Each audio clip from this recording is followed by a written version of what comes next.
Okay, as Kristen gets her screen up there she goes. I will go ahead and start things off with just a quick introduction of this event and what we're trying to do here. So, my name is Professor Tucker, Kevin Tucker. I teach history here at University Park. And I started this lecture series, the Arts and Humanities Community Lecture Series, about 3 years ago, 2 or 3 years ago. And the purpose of this lecture series is to be an ongoing, roughly twice per semester, speaking invitation to local university and community college scholars, community leaders, and other special guests. And the purpose of this is to bring to Lone Star College community scholarship intended to enlighten, educate, and inform for the purpose of increasing civic awareness and promoting responsible citizenship. So that is what we're going to be doing today, and I'll turn it over now to my colleague, Professor Henry, to talk about civic engagement as well. Thanks, Kevin. Hi, my name is Brian Henry. I'm a government professor here at Lone Star College, University Park, and I'm privileged to be the coordinator for the Center for Civic Engagement. And the purpose of the Civic Engagement Center is to cultivate intellectual curiosity, facilitate community dialogue, and inspire ethical civic participation. Civic engagement invites the individual to invest themselves in the collective fate of their community. Our goal is to provide programs and opportunities that enable students to identify and embrace their civic obligations, both to ennoble their own lives and to positively impact their local, national, and global communities. Our next event will be Wednesday, February 10th, with Brandon Rottinghouse, a political scientist from the University of Houston, and we will be discussing the 2020 election. So be on the lookout for other civic engagement events this semester. Thank you, Brian. So I'll briefly introduce our speaker today. I'm very excited to have her participating in this event and to be the first event of this semester, the spring 2021 semester. So I introduce to you Professor Kristen Khalaf, and she's a graduate of the University of Houston. She received her degree in broadcast journalism and a minor in English. She worked at PBS Houston before teaching developmental English classes at Lone Star College, Kingwood. After teaching for 2 years, she decided to go back to school to attend the University of St. Thomas, where she earned her Master's of Liberal Arts in 2015. This semester marks her 5th year full-time at University Park. She's married and recently gave birth to a very, very cute boy, Theo, who is almost 4 months old now. So we're very excited to have Kristen with us today, and I'll let her take over here in just a moment. But before I do, I just want to kind of briefly introduce today's topic that Kristen's going to be talking about today. We're going to be talking about Palestine and some of the issues in that part of the world. And before we do that, I just want to give some of you who may not be familiar with this topic or this part of the world a brief background of its history. And then Professor Henry is going to talk a little bit more about the contemporary issues facing the region today. So Palestine's special place in history derives from its spiritual significance for the three great monolithic religions, Judaism, Christianity, and Islam. Palestine thus should be a land of peace, but in fact historical forces, sometimes religious, sometimes political, have brought conflict and conquest. Today the area continues to be riven by tension and strife, posing a potential threat to world peace, and this tension and strife has become known as the Palestine problem. The Palestine problem of today has its origins in policies introduced while Palestine was responsibility of the League of Nations. So some of you who are taking history right now, especially the second part, you're going to learn about the League of Nations.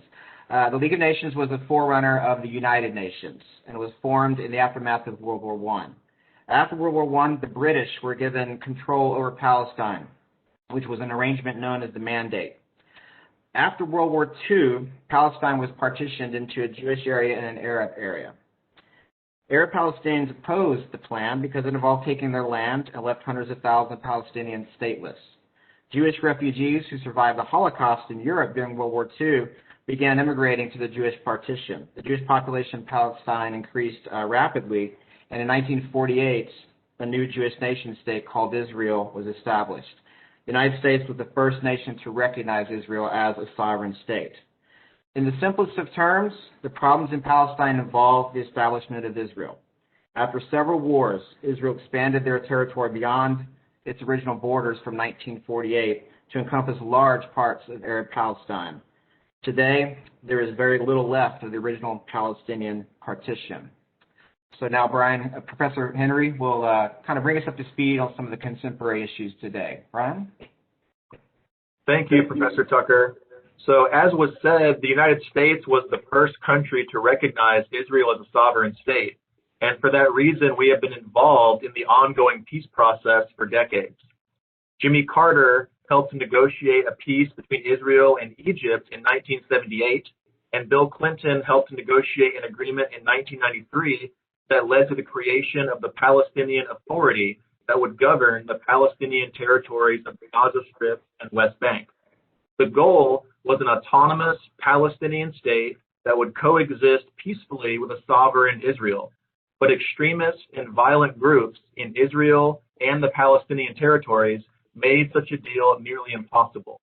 After violence between both sides in the early 2000s, the Gaza Strip became governed by Hamas and suffered from an Israeli blockade. Israel constructed hundreds of miles of wall within the West Bank to restrict the movement of Palestinians within Israel. One of the major sources of tension in recent years is the ongoing construction of new Israeli settlements within the Palestinian territory of the West Bank. The prospect for a two-state solution has been damaged recently due to Israeli Prime Minister Benjamin Netanyahu's stated desire to annex the West Bank and Donald Trump's recognition of Jerusalem as the Israeli capital. And just yesterday, the Biden administration reestablished diplomatic relations with the Palestinian Authority. While it seems that political solutions to these issues remain elusive, our response should not be apathy or cynicism. We can expand our understanding by listening. Barack Obama, in his farewell address, called on all Americans to heed the advice of Atticus Finch from To Kill a Mockingbird. You never really understand a person until you consider things from their point of view, until you climb into their skin and walk around in it. Today, we will get to do just that because Professor Khalaf is going to share her story with us. Kristen? Hi, everyone. Thank you. I'm glad you are all here, and I have to do the disclaimer. I am very nervous, so if my voice shakes, just bear with me for a little bit once I really get into it. So, hello, marhaba, for those of you who speak Arabic. I'm very happy to be here. I do need to make the disclaimer that we have about an hour, and I cannot, in this hour, do enough justice for the history of Palestine and what's happening. And so I'm going to focus on a few of the major events, and then leading to present day, and then my life in Palestine, living in America as well, and just how those two worlds have merged together.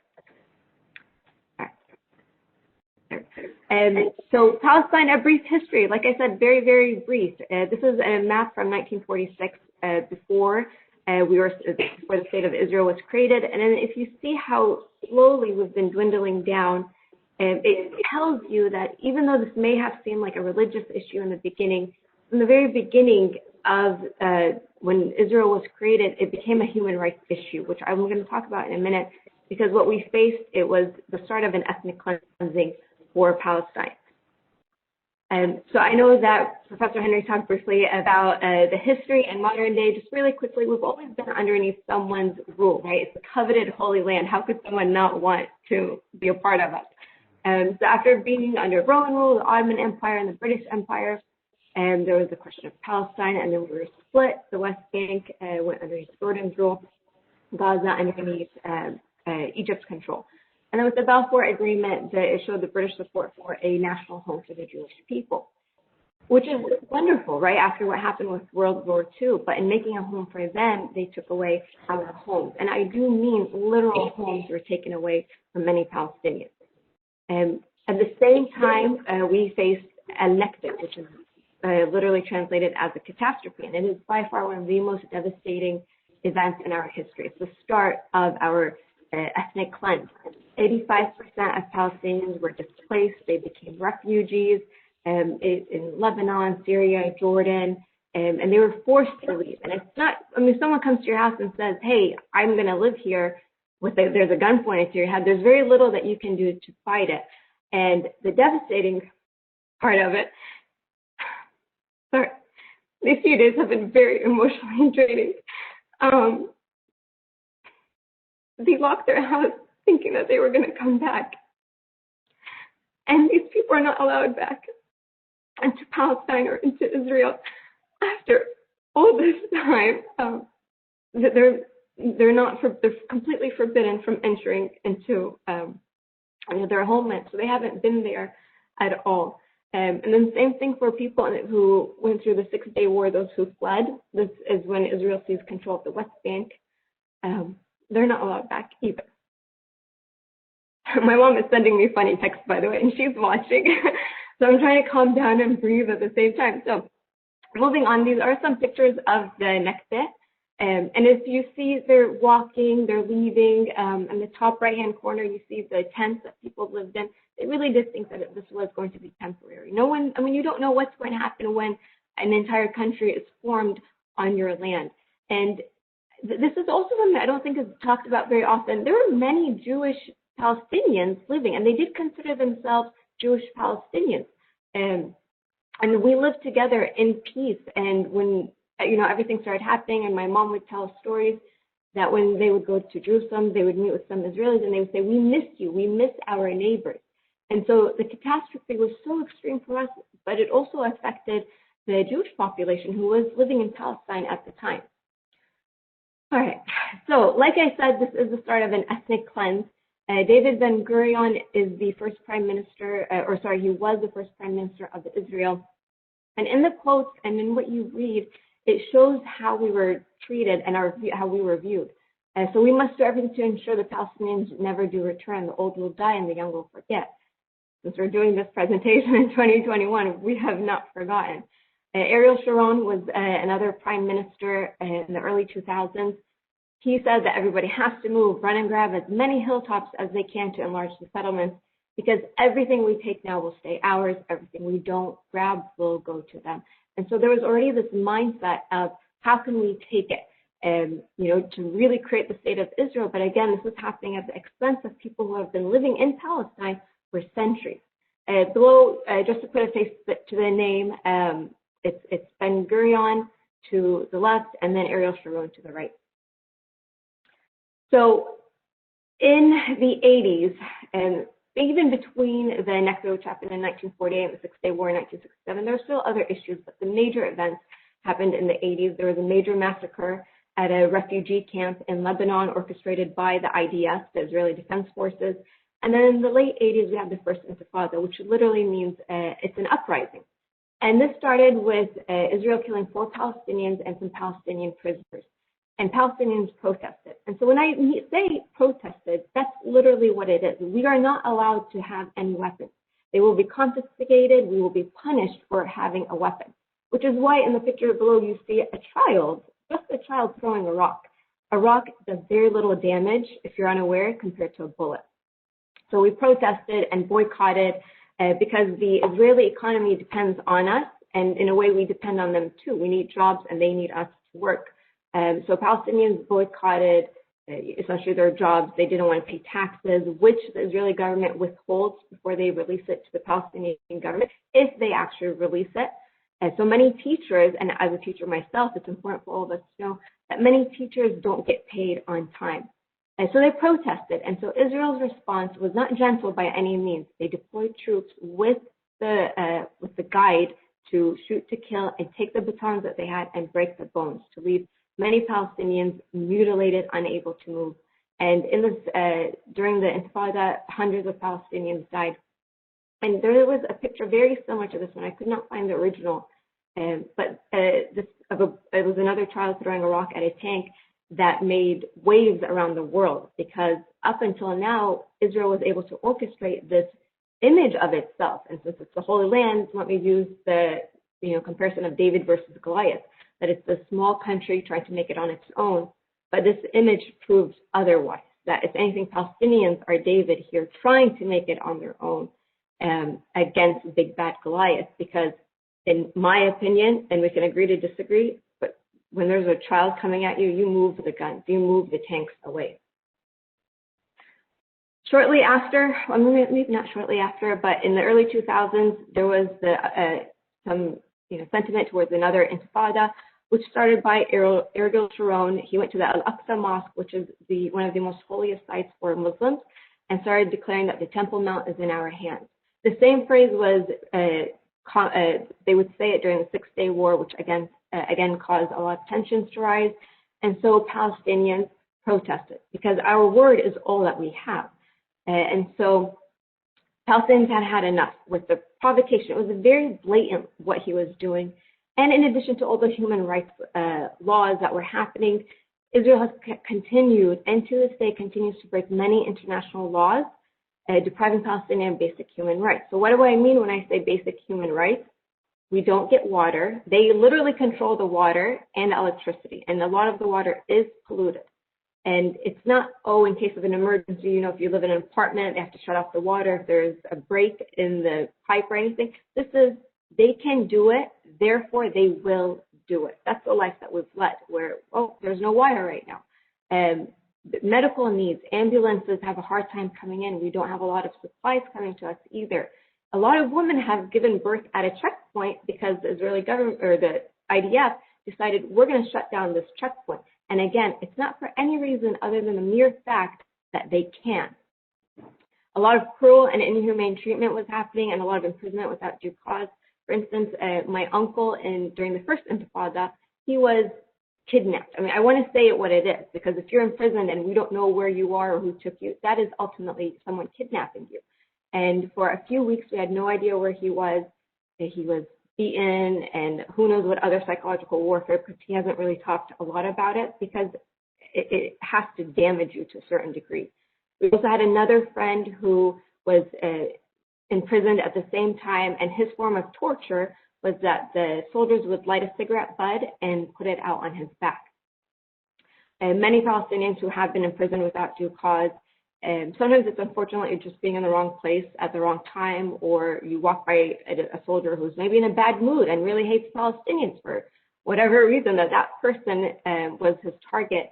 They keep them awake. They force them to stay awake, and if they nod off, they'll yell in their ear to wake them up. Deprive them of food and water, and there was a lot of solitary confinement, in addition to physical and verbal abuse as well. And the freedom of movement, we are not allowed into Jerusalem without the Israeli government's permission. They will block a lot of cities just, again, because they can. So some of the punishments during the Second Intifada is that the cities and villages were blocked with piles of dirt so that you can't drive by it, or they would use cement blocks. So they were creating small open-air prisons for us. There were a lot of curfews during this time, and if you were caught outside by an Israeli soldier, he has or she has every right to kill you. Even if you're just outside, maybe on your balcony or veranda, they will kill you. Home invasions happen. That happened to a lot of our family friends as well. And a home invasion is when not, hey, you're not at home, we're going to rob you. It's you're in your house, take your wife, husband, kids, all of you, get out, and we're going to take over your house as long as we want. They'll ransack it. They'll eat there. They'll sleep there. Maybe they'll put the entire family in one room, and they can't leave the room until the soldiers are done with it.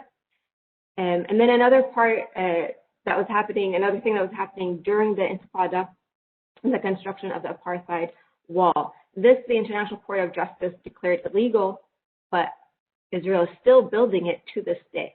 So that's one way of even getting more land and separating us and just causing more strife for Palestinians. Because when you have this big barrier, and I'll show you pictures in a minute, you're separating people from water. You're separating us from each other. And with fear and ignorance, it breeds a lot of hatred. During this time, about 5,000 people, Palestinians were killed. And sorry, let me go back. Down below, that's a picture of the Al-Aqsa Mosque. The Al-Aqsa Mosque. These are pictures of the wall. Like I said, it's still being built, and it's being built on Palestinian land. And a lot of people, the wall goes right through their backyard. A few years ago, when I went back, we went to Bethlehem. Wasn't that far from the Church of the Nativity. We walked down and we were walking around the neighborhood. and there's a wall. I mean, I could touch it. It was so close to someone's building or someone's restaurant. And it's, I don't know if you want to look close, you see how it follows the road completely, and you see houses where the wall is split. So what do Palestinians do? We're pretty fun people. For those who meet me on, let me just be a little bit arrogant for a minute and vain. We're pretty fun people. So we take something ugly and try to make the best of it, because that's all we have. So here is Merry Christmas from the Bethlehem ghetto. Freedom is never given by the oppressor. It must be demanded by the oppressed.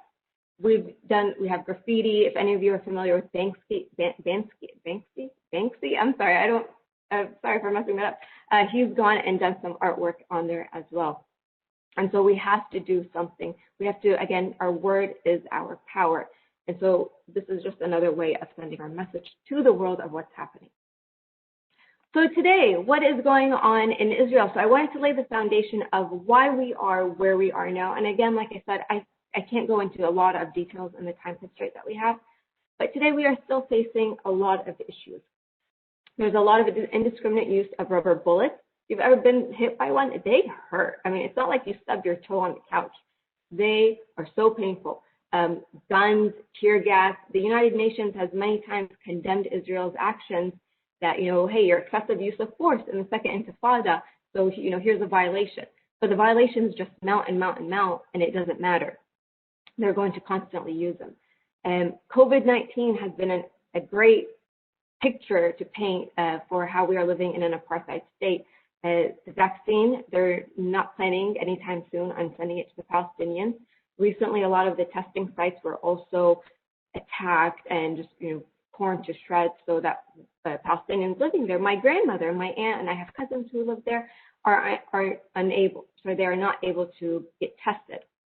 The settlers attack a lot of civilians, so we've lost a lot of land to the settlements, and these are very controversial because it's a forced takeover, just like anything else. But you're going to see someone else now living on your land.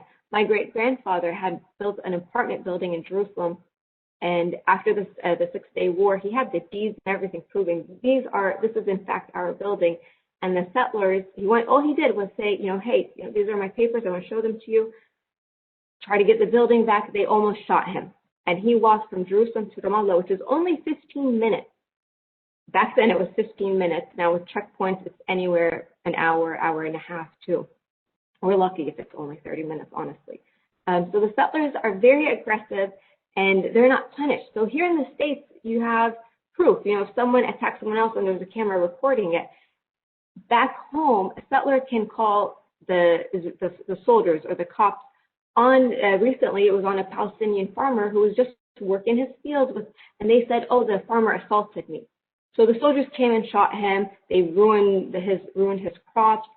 And then it turned out that the Palestinian didn't do anything. He was literally just working on his land. In the picture above where that car is, and this was recent, where settlers attacked a Palestinian family in their car, and left 3 injured. Thankfully, none of them died. But still, I mean, it's pain is pain when it comes to us. Any form of attack, especially when it's unprovoked, it's so unfortunate. Recently, and that's in that bottom also. Another recent event, sorry. In that bottom corner was when the soldiers dragged an injured Palestinian out of the ambulance because they didn't want him in the ambulance. My mom told me this a few days ago, that the government decided that they're going to take the chemicals in Israel and dump them into the West Bank. So what happens when you pollute the land? You poison the food, you poison the water, and by default, you poison the people and ultimately kill them. I once read that an Israeli said, a good Palestinian is a dead Palestinian. And by doing these actions, they're wanting to do that. And so the media here constantly depicts us in a bad light. I don't know how Israel has managed to orchestrate that, but innocent people, millions, have been killed because of actions like this. Like I said before, the water is polluted. They also force people to undress to check this, to make sure there aren't any bombs. And it's, again, just hey, that guy, I'm going to go have him do that. The dad, when this had happened, the dad told his son, hey, don't get undressed. You're not doing anything wrong. You're just walking on the street. A few days later, the Israeli Defense Forces went and threw a tear gas bomb at the door, so it started getting into the house while they were sleeping. And the dad woke up in the hospital a few days later because the neighbors saw it and called an ambulance for them. Many people are forced to leave their homes. This is still happening where entire villages of generational homes, and Palestine has been around for centuries, so people have been around for centuries building their homes and staying there. They're forced to leave these. And it's not easy to relocate. It's not like here, hey, my apartment lease is up. I want to sell my house. I'm bored of this area, and we can easily move from place to place. Palestinians don't get that luxury. They also raise farmland for alleged security reasons and have known to put bombs in people's farmland. So, if they walk, it'll go off and kill them. And many times bombs have been thrown into crowds and around villages. Crowds before COVID. I got to say something light to lighten up the mood, because if I'm still feeling a bit intense, I can't even imagine how any of you are feeling now. So many times bombs have been thrown into the crowds. My sister, when we were living back home in the 90s, she was at the playground with her friends. She was maybe 9 or 10 years old. The Israeli Defense Forces, some were walking down, saw them, and they threw a tear gas bomb at them. So it's very hard that even to this day, actions like this are still taking place. And I don't want to focus too much on the negative, because I know there's a lot, and if this is weighing me personally down, I mean, obviously it would, right? Because I'm so closely linked to this. And there are good things that Palestinians and Israelis are doing.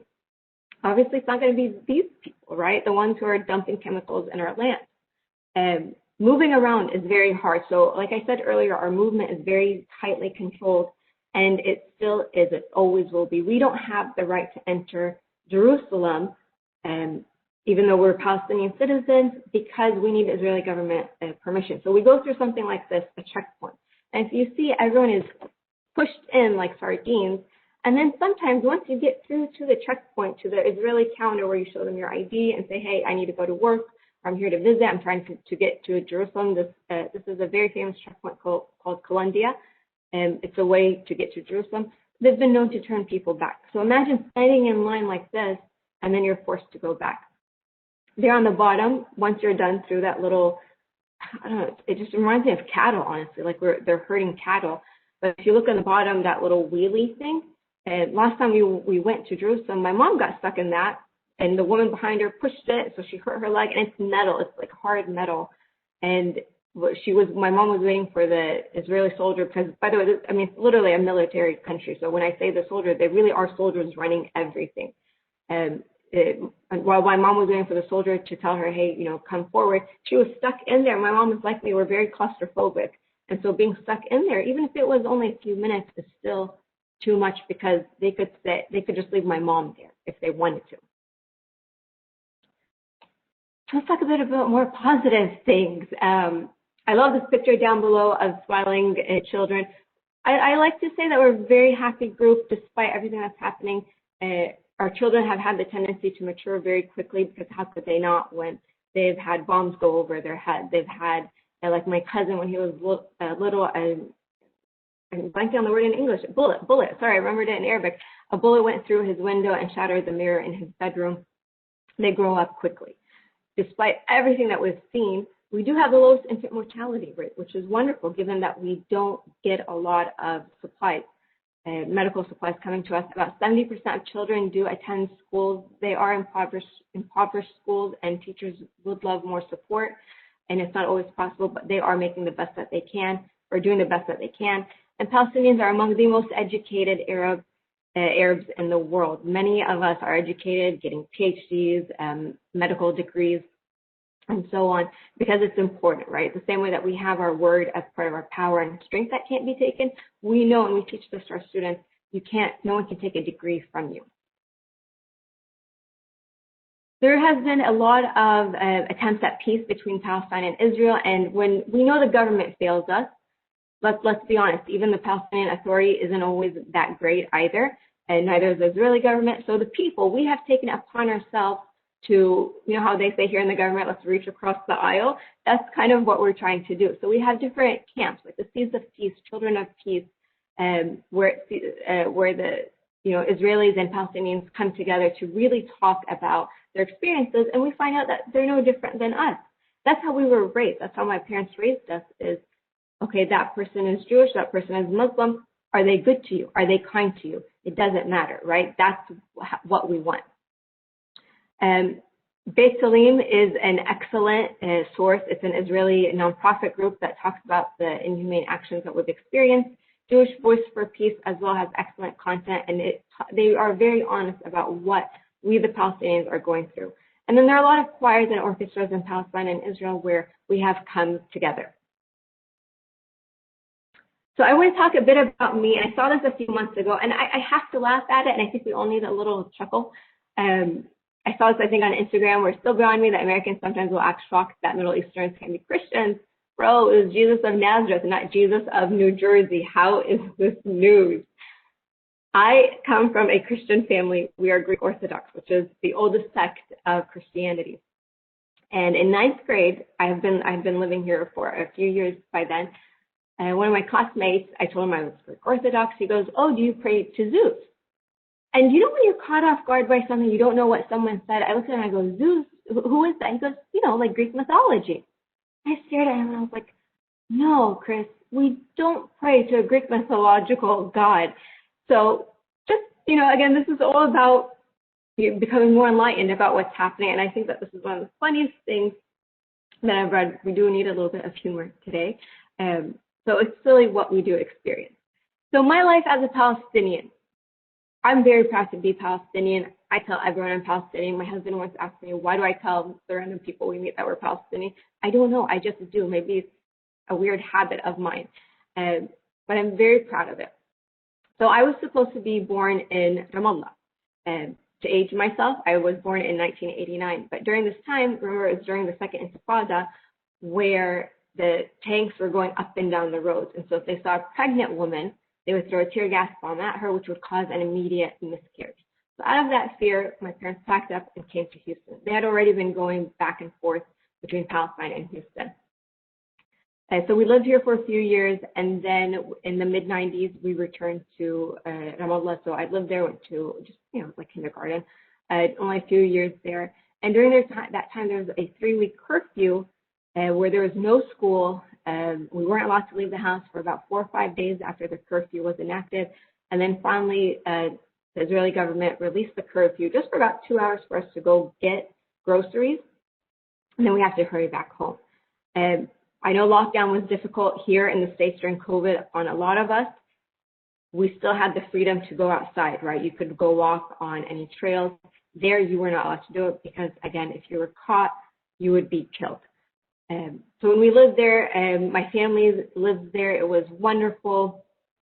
Despite everything, right? It was still a very beautiful place. It was a very beautiful upbringing. We're taught English in kindergarten. And by the way, that's a picture of me. I'm eating an apple at my aunt's house. She has tons of fruit trees, and we try to thrive as best as we can. But travel is still difficult, and getting there as a Palestinian citizen is very, very difficult. So I'm not allowed into Tel Aviv. I cannot fly into the airport there, which used to have an Arabic name. And then once the State of Israel was created, they changed that into Ben Gurion, their first prime minister. So a lot of places like that had their names changed. So as a Palestinian citizen, I fly over Israel, over Palestine into Jordan, have to deal with Jordan customs. So we pay their taxes, their fees, which is close to just a one-way ticket there, which is at least $1,000 or $2,000. And so then we paid the Jordanian fees and then crossed into Israel. And sometimes they give us a hard time just getting in. In 2006, which was the first time I had gone back since we had lived there, because of the Second Intifada, we weren't allowed to go. They shut down the checkpoint, and we were just standing there, my mom and I, my little sister, and it's like a little airport where you have that push cart with all your suitcases, and they just shut it down for fun. And that's what's extremely upsetting, is that they do these forms of psychological warfare because we're in the hot sun. We don't know when it's going to, we're going to be allowed in, and what happens if they send us away. And the woman behind me kept pushing me, and I'm like, woman, I can't go anywhere. Like, we're all stuck. They're right there talking, laughing, maybe at our expense, laughing and talking about us. And they're right there, and they didn't open up the checkpoint. So there are times like that travel is very difficult. When my sisters went back in 2005, they went back a year before us. We thought our citizenship had just disappeared because that happened to a lot of people. And so they flew into Tel Aviv with our great-grandmother. And as soon as they put in my sister's names and their passport number, their American passport, they said, you have the Hawiyya. Hawiyya is our Palestinian ID. They said, you're citizens. You're not allowed in Tel Aviv. What are you doing here? So for hours and hours, they were interrogating them. And my sister said, we thought it went away. That happened to a lot of people. They almost put my sisters back on a plane, and my poor great-grandma had no idea what to do, and they were about to send them back to Houston. And it's about a 14-hour flight. So imagine that you're exhausted, jet-lagged, and someone's shouting at you saying, you're not allowed to be here, you need to go back. So finally they allowed my sisters to enter, and it was under the condition that they leave through Jordan. Which, I mean, that's fine, but it cost my parents thousands of dollars to change their tickets from one country to another country altogether. So despite all of this, I do want to make it clear that we are all one. We do try to live. Palestinians, doesn't matter if you're a Muslim Palestinian or Christian Palestinian, a bullet never differentiates. Let me make that very clear. A bullet will never differentiate between who's a Christian and who's a Muslim. We are all one. We are all under this occupation together, and we try to make the best of it as much as we can. Palestinians love gatherings. We love food. We love drinks. We love get-togethers. We're a very hospitable bunch, and even though I'm living in the States, I'm still Palestinian, and no one can enter my house without me putting food in front of them, or water, or tea, or whiskey if they so desire. You know, Palestinians have had to find a way to cope with the occupation, so some of them do like their booze. So I love being Palestinian, and again, we try to survive. We have a lot of strength in us that the Israeli government and a lot of people have never accounted for, because even though Ben Gurion thought that we would forget, we won't forget. And even my son, my precious 4-month-old, who's Palestinian, will always know who he is. And I'm so fortunate that he's actually going to get his citizenship as well, because both me and my husband do have it. So life as a Palestinian American, there was a lot of discrimination in schools when I moved here.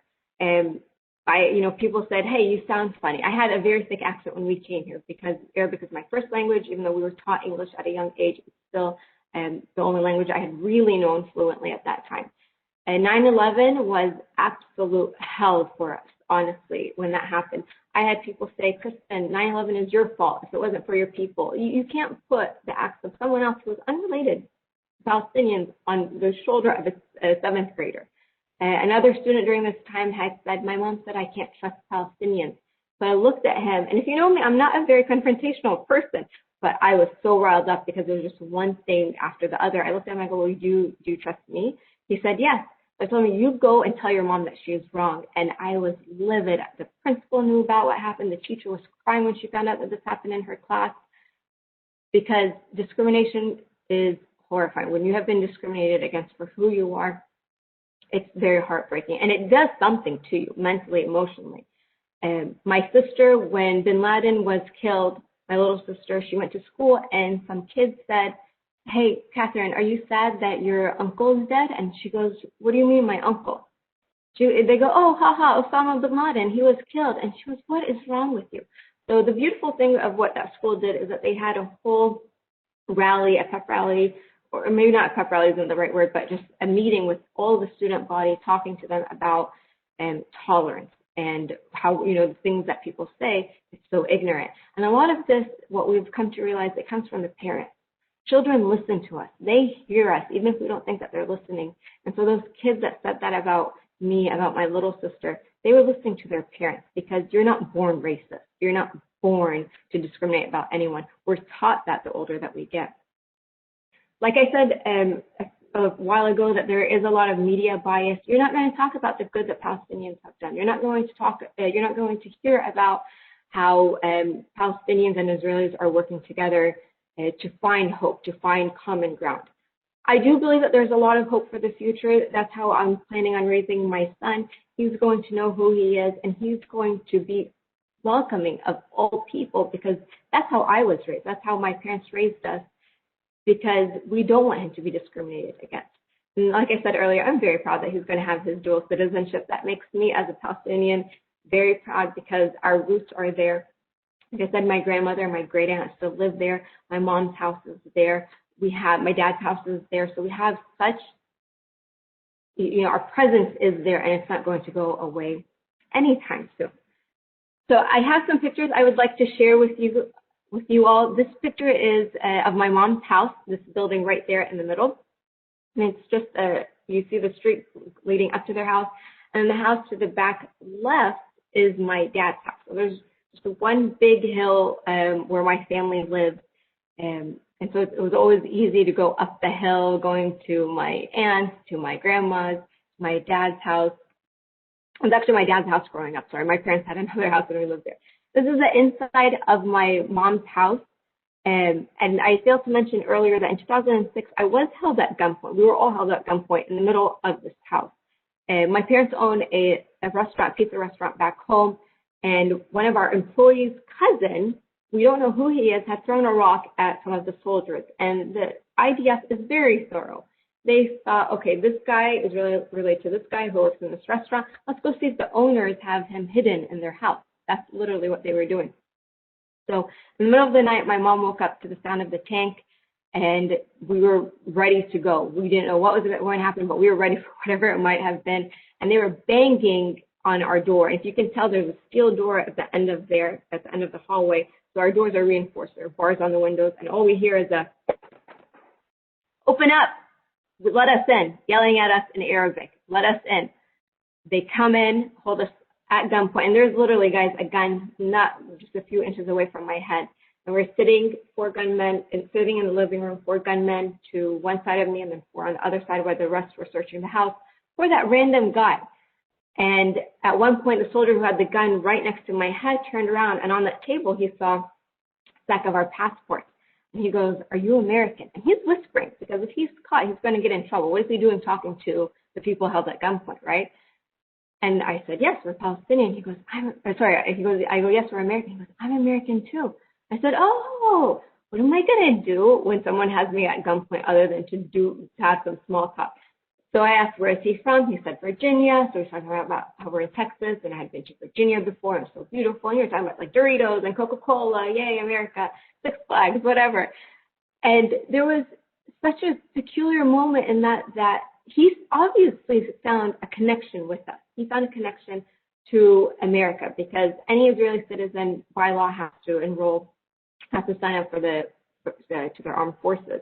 And I love that he found comfort talking to us, even though he did have me held at gunpoint. And again, it's shoot to kill if we make one wrong move that they don't like. But a lot of things have happened in that house, a lot of beautiful things, and I do count that moment as one of those beautiful moments, despite being held at gunpoint, because I like to believe that it changed something in that young American Israeli. This is my dad's house, and like I said, these are generational homes. My mom's house is 100 years old, and my dad's house, I think it's about the same as well. And you had everyone living in that house, so every small family had their section of the house with the living room and then their bedrooms. And this is the street down my husband's, his grandparents' house. And it's such a beautiful street. It's a very hilly area. And something that a lot of people don't realize about Palestine is that they think, okay, Middle East desert, but we're actually not in the desert because we get snow. We do have all 4 seasons throughout the year, and we get heavy snowfalls like this. And when I was living there, I remember we had a few white Christmases. They were so beautiful. So we get these moments of beauty. And again, that just helps shake off the realization that a lot of people think, oh, well, isn't it desert and hot? Yeah, in the summer it's hot. And some parts like Jericho are very hot and desert-like, but in Ramallah, like I said, we get all 4 seasons. This is Angelo's, my parents' restaurant, and then that's a picture of me and my sister, and then our aunt and some of our employees. And my parents opened this actually at the start as the first Intifada was happening in 1987, and it's still going. It's I think shut down right now with COVID.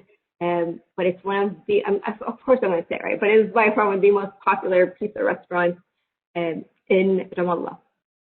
And this is just the interior of it. So we love food, like I said, we really do love food. We love going out, we love gatherings. This is an ice cream shop that it's one of the most famous ice cream shops that even Israelis attempt to come into Palestine, even though they're not allowed to come into Palestine, but they come just to eat this ice cream because it is really, really good. It's not like typical Bluebell or anything. I can't describe it. You're just going to have to come visit my family in Palestine. And Prince William a few years ago went to Ramallah, making him the first British monarch to visit there, and he met our friends who run the ice cream shop. So it was pretty cool. Ramallah, we're really making a name for ourselves all around the world. And we do love a good nightlife. So if you see here, it's a very populated city. A lot of people come to work and hang out. We have tons of lounges, pubs, bars, and lots of restaurants. Because like I said, despite everything, we do try to have a good time. This is another shot of the main street. This was done by a professional photographer. This one is not mine. I love the aesthetic of it. These are some of the hills of Ramallah. Look, I mean, they're just buildings everywhere. A lot of people flock to Ramallah because it's our makeshift capital. But I want to say it's almost like the Austin of Palestine, because we do have a great music scene. We have a brewery there as well. Just everyone loves to live there because it is a really beautiful place. This is the Saturday right before Easter. Everyone comes out. Everyone comes out together to celebrate. And this is our troops, not, like army troops, but like more of another troop, like a Girl Scout, Boy Scout. And if you see, the streets are full. This is all Palestinians are coming together. And I like this shot because you see how, buildings, there's, many stories. You have a nail salon on the fifth floor of a building that had been there for over 100 years. So we're making use of everything that we have.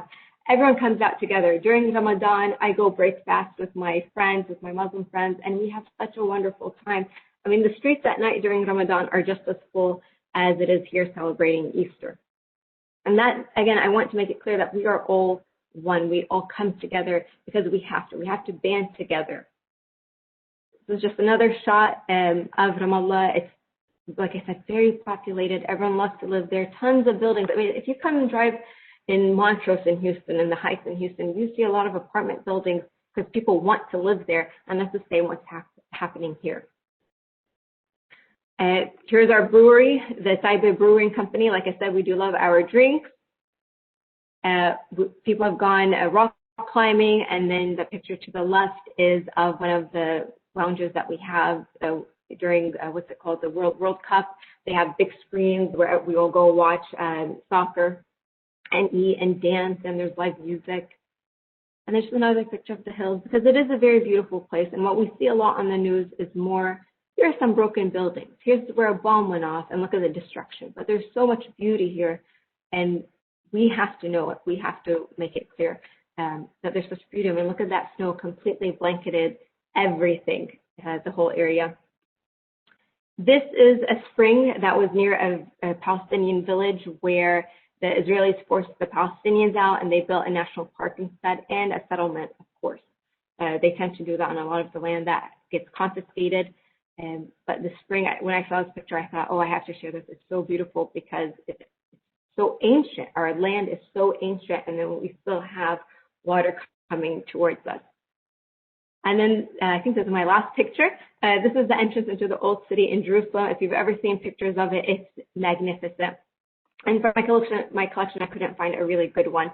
But there are tons of spices and food and clothes that you could buy. I mean, it's madness in a way, but it's so wonderful to be out there and see everything. And like I said, it's such an ancient place and it's wonderful. But even here in America, we have a lot of famous Palestinians too. The Hadid sisters are Palestinians. We have the first Palestinian congresswoman, Rashida Tlaib, and then DJ Khaled is also Palestinian, if you were not aware of that. So we're making some headway in this world, and I do hope that that continues to be the case for us, and I do hope for a better future for all of us, Palestinians and Israelis, coming together and trying to live as peacefully as we can. So that is all I have. If anyone has any questions, I know we're close to the end of time, but I am more than happy to help you. And Kevin, if you want to take it over, I'll stop sharing. Thank you so much, Professor Khalaf. That was absolutely outstanding. Well done. I hope that what some of us take away from this is just the perseverance of the human spirit, because that's really what this is all about. And despite the trouble and despite the violence and the tragedy, you've found a way to to get through and to find common ground, across different religious and political spectrums. And it's tragic and sad, but I think you put it really well when you said that there is hope, there's optimism, there's a reason to believe in the future. And I want to thank you so much for sharing this with us. I know this was very difficult. This is very personal for you, and your courage in helping us understand these issues is we can't thank you enough for that. So I really appreciate it, Kristen. Well done. Well done. Thank you so much. Does anybody have any questions for Professor Khalaf at this point? If you do, you can put them in the chat, or there might be a way for you to raise your hand and ask it verbally as well. I think we have that capability, right, Tabitha? I'm kind of new on this. Yes, that's fine. Yes, the chat is fine. I do have somebody that private messaged me that I'm going to unmute right now. Great. With a question. Okay, good. Here we go. All right.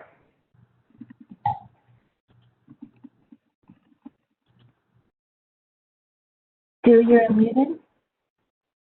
Oh, yeah. Hi to Professor Khalaf. Khalaf? Khalaf, it will be pronounced Khalaf, yeah. Okay. Wait, so if you want to introduce your cuisine for a foreigner, what do you think will be the best food? Can you ask that again, please? You kind of cut out a little bit. Okay. What do you think is the best food for beginner to eat from Palestine? From the best food? Yeah. I'm probably going to be a bad Palestinian and say that it's not hummus. I don't like hummus.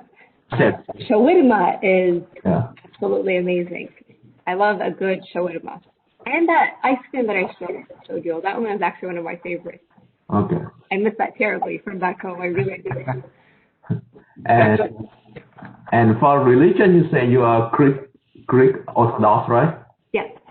Could I ask, are there any significant community of the Coptic Church? Coptic. To the Coptic? Yeah.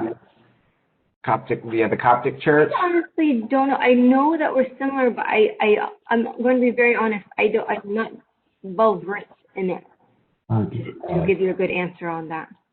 Okay. And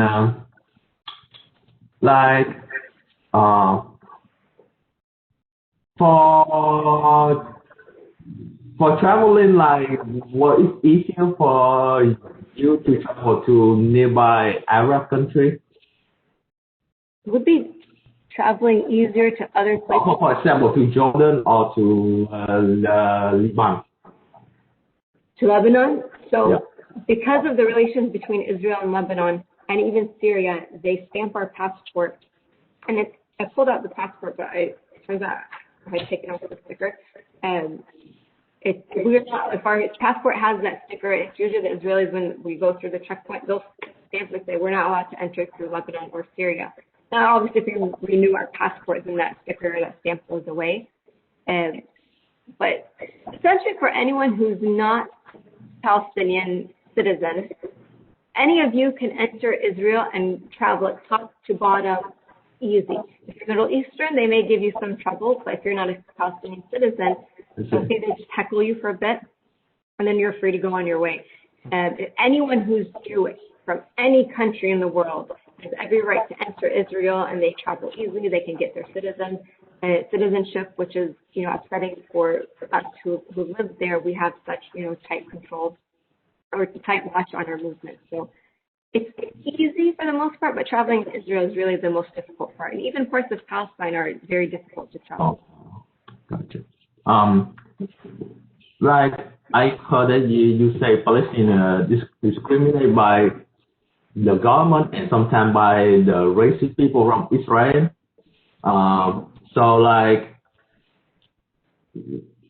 Do that also happen to people from other Arab country?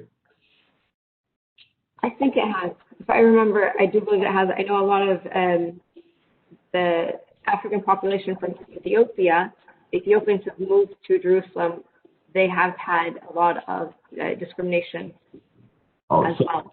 So they have racism based on skin color, like in the U.S. in Israel. Yeah. The Black Israeli population has had a hard time. That really messed up. Yeah. It's shocking, post World War II and after everything that they experienced. We would hope for a better, something better, but there's still a lot of discrimination.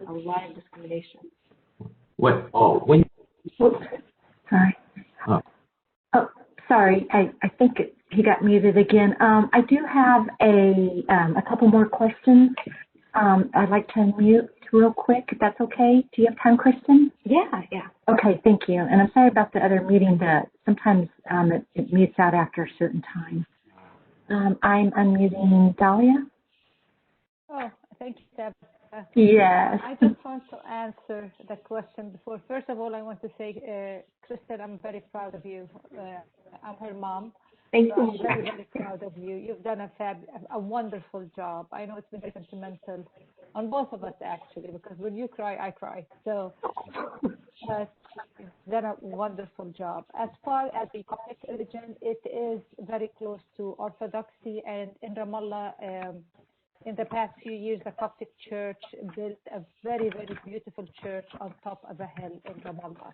And they have presence in the Holy Sepulchre Church, and they have also presence in the Nativity Church. So we do have a Coptic population, Palestinians who are Coptic in Palestine. So I just wanted to answer that one. And I hope, thank you. Can I ask Kristen now? Hey, Kristen, there's a really good question in the chat that might be a good way to send us off. Teresa asked, what is one thing we can do or say to people who believe the situation is the Palestinians' fault? I don't want to inflame the situation, just get the person to consider opening their mind to the other side's story. That's a good question, Teresa. That's a really good question. I would say start by telling them my story, because and this is what I tell a lot of my students. Like I said, I don't shy away from telling people I'm Palestinian because I feel that as professors we get, I've been teaching since 2011, so almost 1,000 students by now I've taught.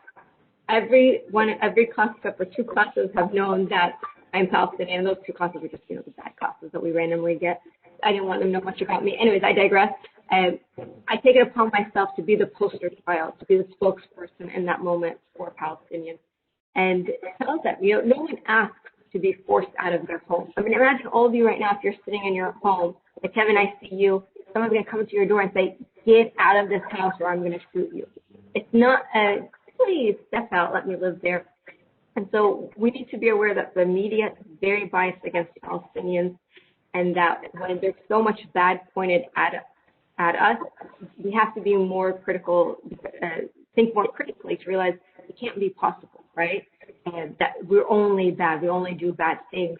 And a lot of that is twisted. And so everything that I said here, all of you are more than welcome to share it with anyone and everything. And I'm more than happy to even talk more about this if you want to know more about my experiences. And like I said, we were so limited for time.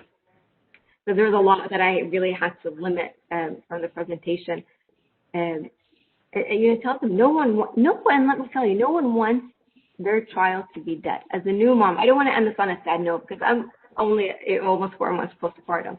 But there have been parents where they put their kids in 4 corners of a room to sleep in, because in case a bomb goes off, I might end on the snow. So that their children, they still have children, one child at least the very next day. No one wants that.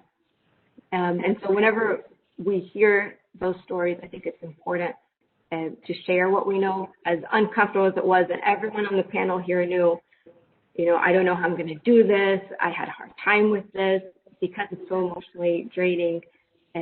But they all told me, everyone, and even my friends I talked to, they said that means you need to tell them this. And so we got to tell them the truth.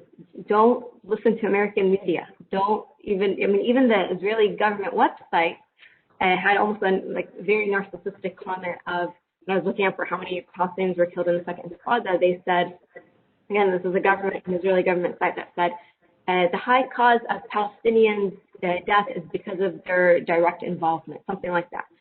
No one runs into a storm of bullets, trust me, no one does.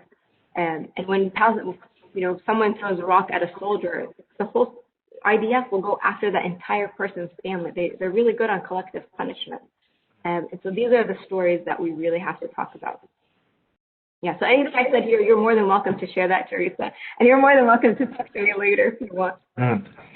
And Kristen, if I may jump in there, I think a real important takeaway from this is to remember that this is a human rights issue. This is something that that we need to begin to understand, that when we tend to label people one way or the other, it dehumanizes.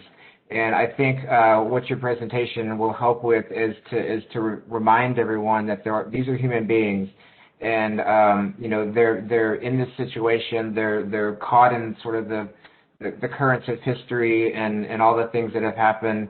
But that doesn't make it their fault. It's a tragedy that's occurring there. And I think someone was asking how you feel. Just to kind of summarize.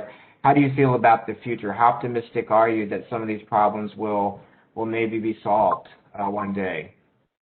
I have such high hopes for this next generation. And we see, millennials, and I mean, I'm a millennial, but that younger part of millennials and Generation Z, look what they're doing here in America. And, they're not tolerating any BS from anyone. And I really have high hopes for Theo, my son, his generation, and those a little bit older than him, that with, technology, we're able to talk more about this. The problem is Instagram and Facebook tend to censor anything that has to do with Palestinian issues. So I do remain hopeful no matter what. And I think that's something that my mom really instilled in us, is that always do good. It's all about that karmic cycle, right? Do good, good will come back. And I'm hoping that will be the same, that it might not be in my lifetime that I'll see what I want to see back there. It could be in Theo's lifetime, in his kid's lifetime. And I'm hoping sooner rather than later, because, come on, enough is enough. The whole shooting at people, hating me because I'm Palestinian. Hate me if I'm rude to you. Hate me if, I slapped you in the face. But don't hate me just because I'm Palestinian. You need to find something more better than that. Someone asked in the chat about a restaurant. Do I have any favorite Palestinian restaurants in Houston? Ooh. You're going to have to come to my mom's kitchen. That's it. That's literally my mom's kitchen. Whenever we go out to eat, there are some good restaurants. I do like Mary's, with a Z at the end. They have good food. And Booza. If you look up Booza, that means ice cream in Arabic. You'll find that stringy ice cream, like the one in the picture that I showed you. But yeah, it's really my mom's food. All the restaurants, whenever we would go there, I would get so angry. What is this? Daddy's, it's pretty good. They have pretty good food. But again, I'm really biased to my mama's food. I really am. Certainly nothing wrong with that. No. If we did this in person, I would have brought food. I really would have. I had plans to bring food. Oh, yes, absolutely. Does anybody have any other questions? You can put them in the chat, or if you want to raise your hand, we can ask maybe another question if you have time, Kristen, for maybe one more. Yeah. Okay. Anyone has another question?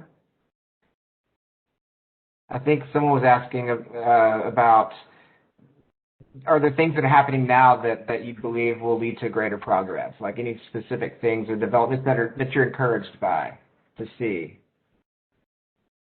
I don't know, honestly.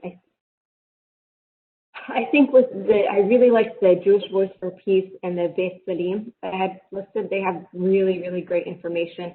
And because, again, these are Israelis who are, sending out the information, that gives me more hope, is that we continue to do that.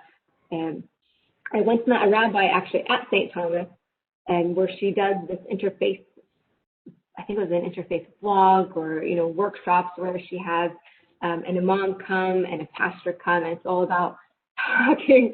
I saw your comment, Mike. Talking about, our faith and where we come from with our ethnic backgrounds as well.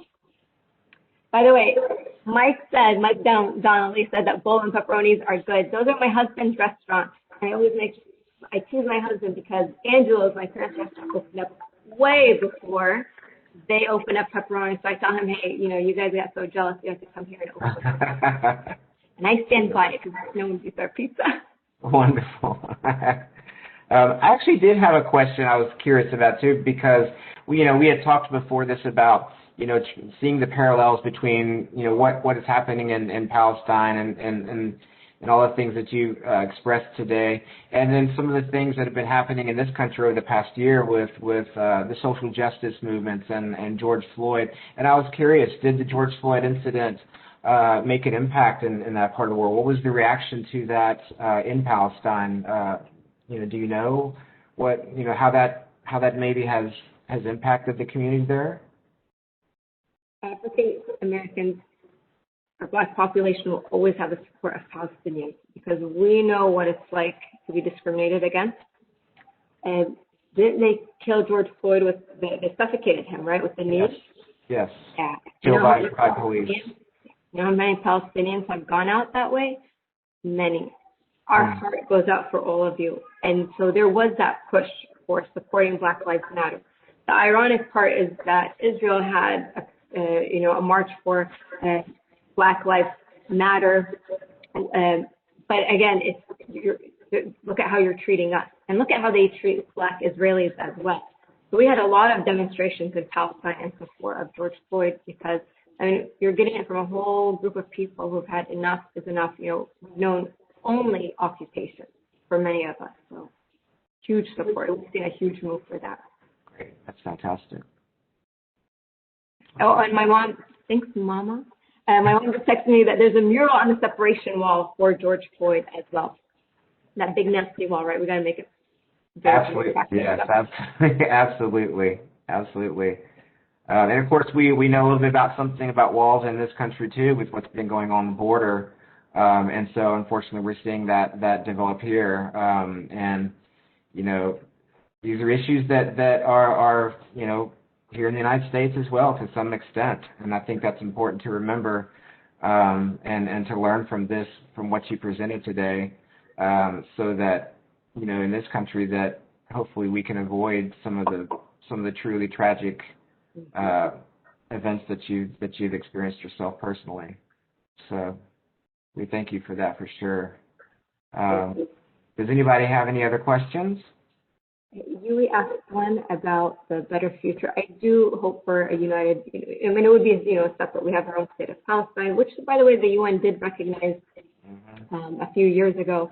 And, of course, America and maybe Australia and I think Croatia were the few countries that didn't. So when we have a bunch of countries in support of us, so I do hope one day for a state of Israel and then, there is a state of Israel, but a recognized state of Palestine, all of us living together without the occupation, without that hatred. Thank you, everyone who's commenting privately. I so appreciate that. And if you don't mind, can I show you my favorite Palestinian who's ever existed, who wants his moment right now? There he is, the cameo. Hi. Please see you. Oh, thank you, Daddy. You hung out with Daddy? This boy is my everything. He is our everything. And you know what? Excuse my French, but hell yes, we want a better world for him, because I was nursing him the other day and crying reading about what some of the parents have had to go through, especially just as a human in general, but as a new mom, to see what, to see, that mother love, the parent love, you don't mess with that. And, I could, Israel, if they're listening right now, who knows, this might have been, flagged under their radar. Children, leave children out of this. Leave the babies out of this. Enough of the undressing of them to make sure they're okay.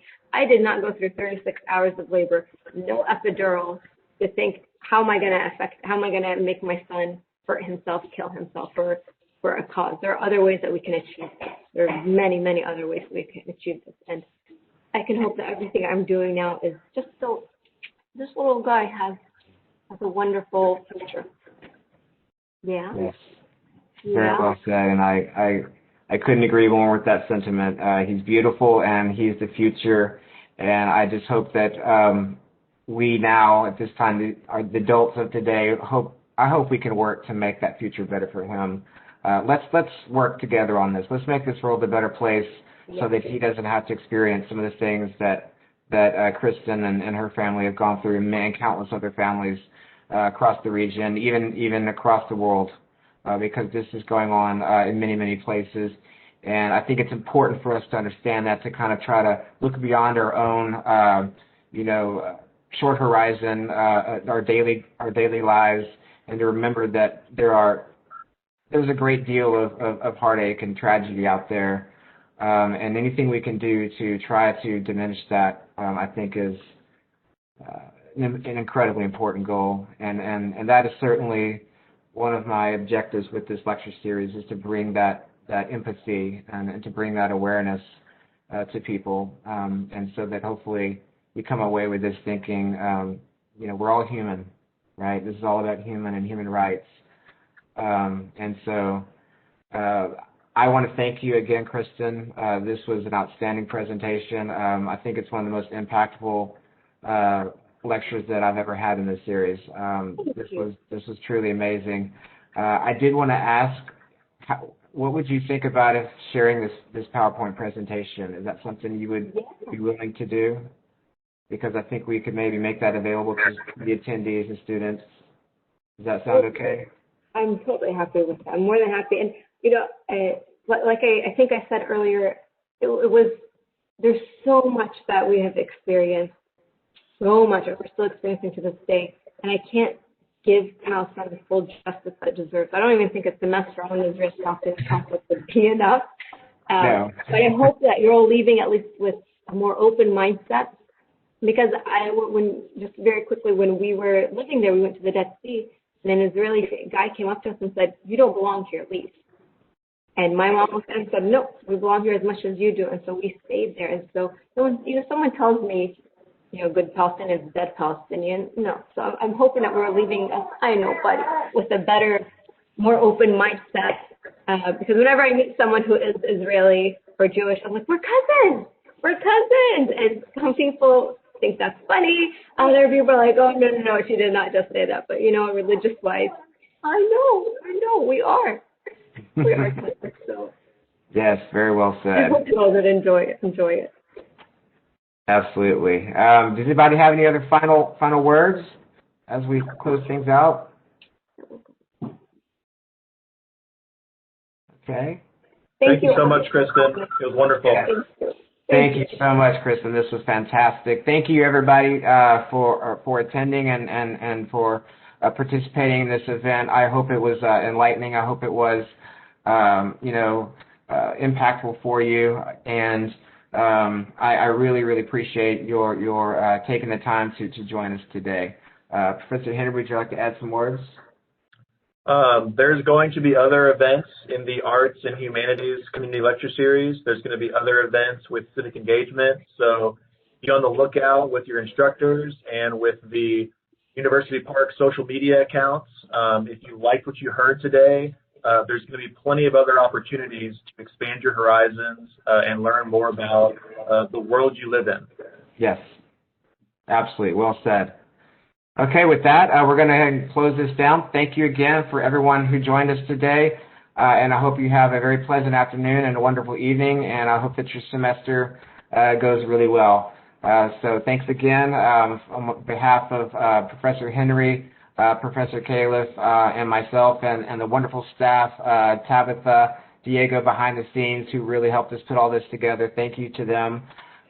We could not have done this without you, and so have a great day, everyone, and enjoy the evening.